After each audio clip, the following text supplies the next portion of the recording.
कोश्यारी के उत्तराखंड लौटने के बाद अब सवाल ये उठ रहा है कि क्या वो सक्रिय राजनीति में भाग लेंगे या फिर राजनीति से दूर जीवन बिताएंगे।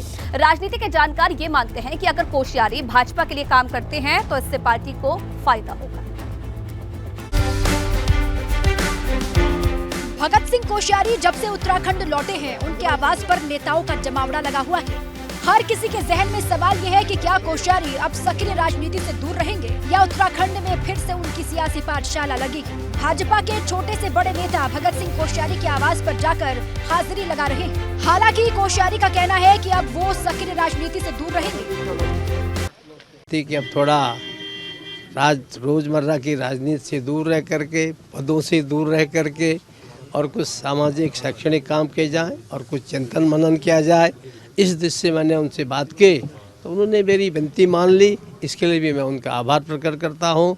उधर राजनीति के जानकारों का मानना है कि हरीश रावत की टक्कर पर अब भाजपा के पास भगत सिंह कोश्यारी है। बीजेपी के पास हरीश रावत की टक्कर का नेता था नहीं, तो ऐसा लगता प्रतीत है, ये राजनीतिक जानकार भी मानते हैं इस बात को। तो कोश्यारी जी की वापसी से मुझे लगता है कि जो 24 की लड़ाई होगी लोकसभा में, भाजपा के लिए हो संभवतः वो 5 सीटों में लोकप्रिय व्यक्ति हैं और उनका आना भाजपा को कहीं न कहीं संजीवनी देने जैसा है। जानकारों का कहना है कि कोश्यारी उत्तराखंड के वरिष्ठ नेता हैं, इसलिए उनका प्रभाव काफी सीटों पर है, जिसका भाजपा को फायदा मिलेगा। इसलिए उनकी सक्रिय राजनीति में आने की संभावना बनी हुई है। भगत सिंह कोश्यारी पूर्व सीएम रहे हैं, इसके साथ ही वो सांसद और राज्यसभा सांसद जैसे अहम पदों पर रह चुके हैं। इसी से पता चलता है कि कोश्यारी उत्तराखंड की राजनीति में कितना बड़ा कद रखते हैं।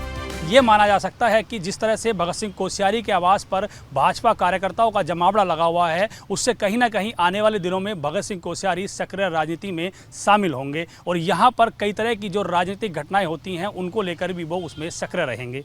देहरादून से अपने सहयोगी क्रिस्टोफर लॉरेंस के साथ पंकज राणा, एबीपी गंगा। सीएम पुष्कर सिंह धामी ने देहरादून के सेलाकुई में संगंध फसल उत्कृष्टता केंद्र का लोकार्पण किया। मुख्यमंत्री धामी ने कहा कि केंद्र संगंध के उत्पादन में एक मिसाल बनकर उभरेगा। जिन पौधों को इस केंद्र में तैयार किया जाएगा वो देश विदेश तक उत्तराखंड की छाप छोड़ने में अहम साबित होंगे। आने वाले समय में यह केंद्र हमारे यहाँ की आर्थिकी का एक बहुत बड़ा जरिया हमारे किसानों का बनेगा और ये जहाँ एक प्लांटेड मटेरियल उपलब्ध कराने का काम करेगा, वहीं जो पौधे हमारे किसान भाइयों को मिलेंगे यहाँ से, उसको वापस लेकर उनको एक मार्केट देने का भी काम होगा और इसकी हमारे यहाँ अपार संभावनाएं हैं। वहीं पूर्व सीएम हरीश रावत एक बार फिर से अपने आवास पर धरने पर बैठे रहे। हरीश रावत ने घंटे तक मौन उपवास रखा। हरीश रावत की नाराजगी इस बात को लेकर है कि बिजली, पानी और हाउस टैक्स में लगातार बढ़ोतरी हो रही है, जिससे आम जनता परेशान है, मगर सरकार को जनता की कोई फिक्र नहीं है और इसी को लेकर हरीश रावत मौन उपवास पर बैठ गए।